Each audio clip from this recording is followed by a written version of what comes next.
Attorney Vic, dito po sa nangyaring pag-aresto kay dating Pangulong Duterte, ito po ba para sa inyo nagkaroon ng legalidad doon po sa nangyaring pag-aresto sa kanya? Doon po sa kung Sige po. Good morning muna, Kate, at sa iyo, DJ Cha, sa lahat ng inyong mga taga-subaybay. Yes, nakita naman ng sambayan ng Pilipino na he was deprived of the proper process for an arrest.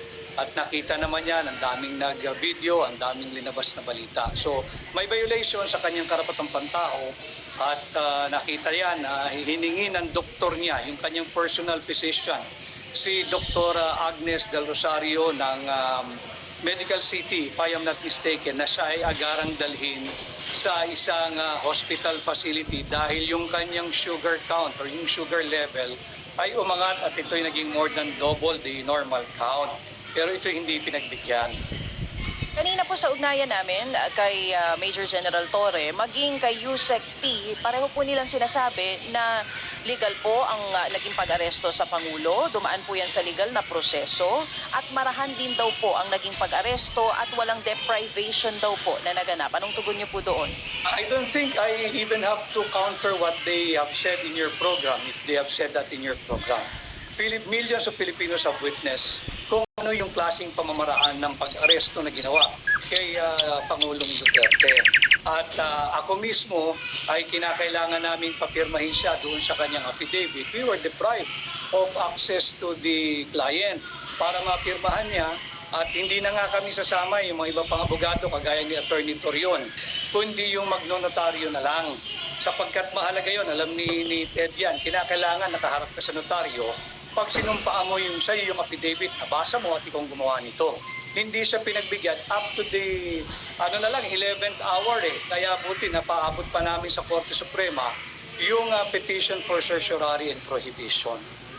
Kanina po sa nabanggit kanina ni Yusek P. Siguro maganda rin muna, Tsa, matanong lang natin, Tsa, na yung so sila po napaabot nila yung kanilang petition for certiorari and prohibition pero hindi ho pinagbigyan po ng Supreme Court at sabi nga daw po, di ba sa kanilang official statement na walang nakitang malinaw na basihan para po pagbigyan yung prayer for TRO, attorney.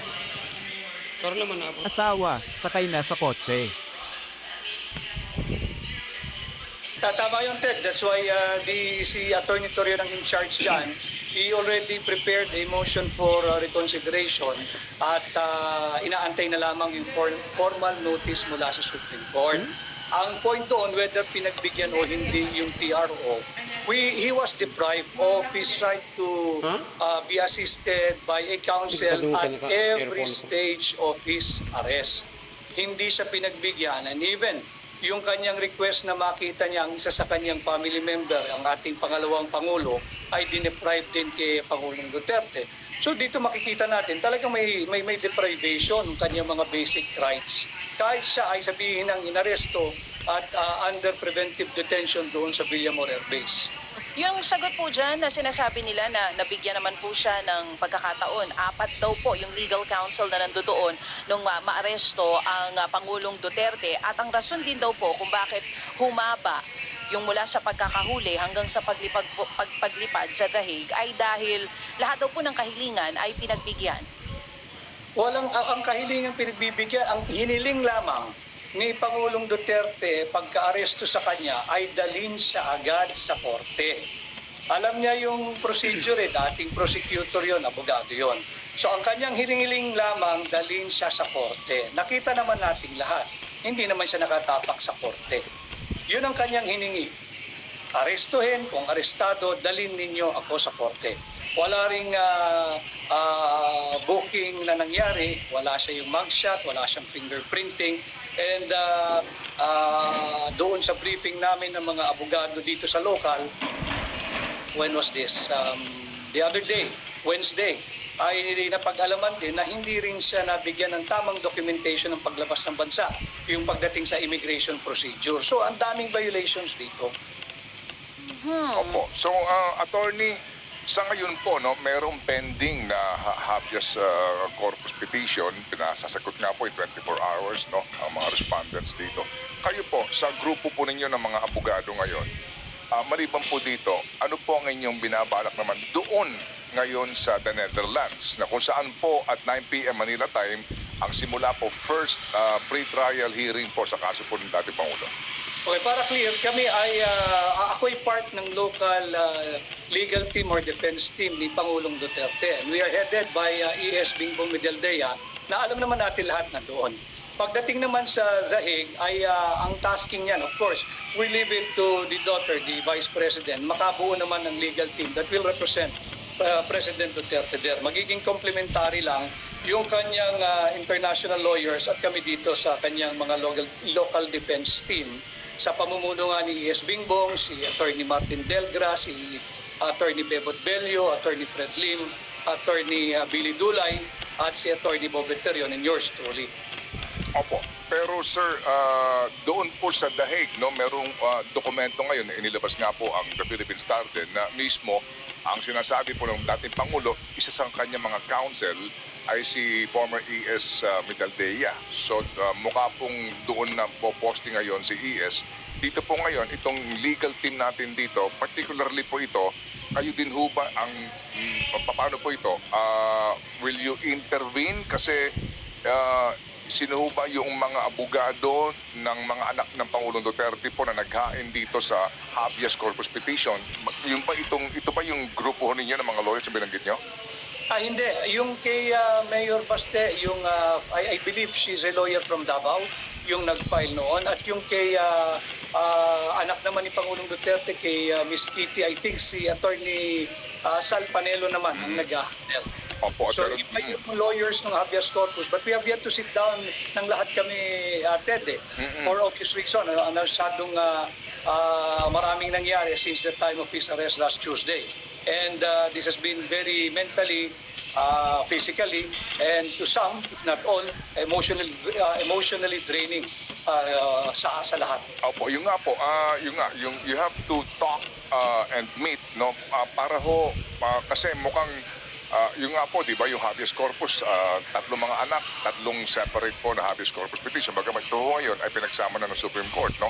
Yes. Opo, kasi para ba maging, kumbaga, iisa lang pong grupo ito na nag-uusap-usap para po sa isang adhikain, no?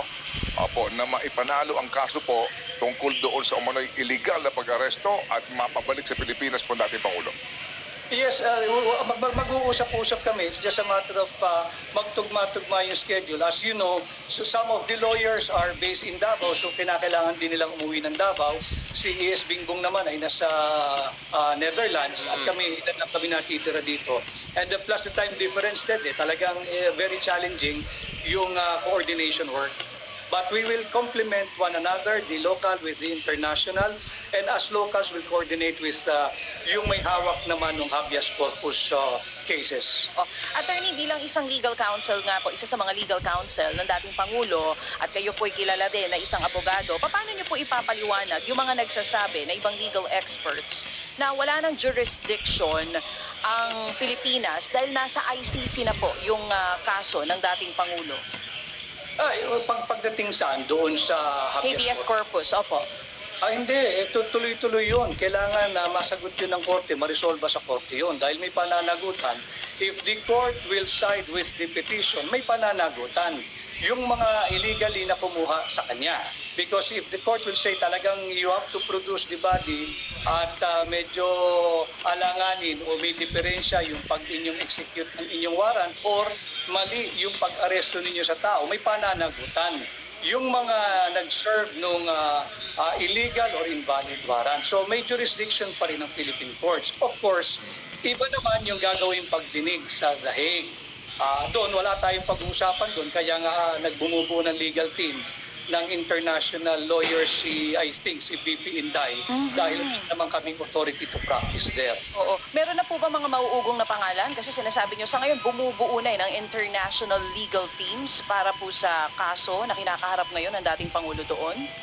Yes, because we have no other recourse but to get a lawyer or lawyers there dahil kinakailangan niya ng proper legal representation doon sa korte. Opo, may binanggit kayo kay Chacha kanina na Obviously po, no, dito sa habeas corpus petition, attorney, obviously, yung tao po na gustong ipaharap, no, sa hukuman ay nasa abroad na. Opo, wala dong jurisdiction ang Supreme Court. Pero may jurisdiction sa mga taong responsable kung bakit nasa abroad ang taong hinahanap nitong mga kanyang mga kamag-anak. Opo, yung sinasabi, Tama yun. opo, Tama yun, Ted. yung sinasabi po ninyo na may pananagutan ang mga taong ito. So, legally po, anong mga demanda ang maaaring harapin ng mga taong ito? Particularly po, no, yung general na naging team leader dito, yung taga-DOJ, etc. Anong mga legal na pananagutan? At ito ba'y usaping kriminal o usaping civil o administratibo lamang? Okay, ayokong pangunahan yung handling counsel. Dahil again, as I have mentioned earlier in your program, iba yung mga nag-handle nito. But for academic discussion, the criminal, the civil, and the administrative aspects are, I think, will be available to the aggrieved person or party or family should the court find that the arrest is illegal. Kaya dapat magpatuloy nga, tama ka, while the person na hinahanap ay wala na rito, wala ng jurisdiction ng ating Korte Suprema, but the fact remains na may jurisdiction sila to decide on the petition pending before them. Para malaman nga kung tama ba yung pag-aresto, meron bang linabag na karapatan ng inaresto o nasa tama ba yung mga umaresto. So again, for academic discussion po lamang, kapag ho ganyan, Kung gusto mong palitan ang mga bumbilya sa iyong bahay,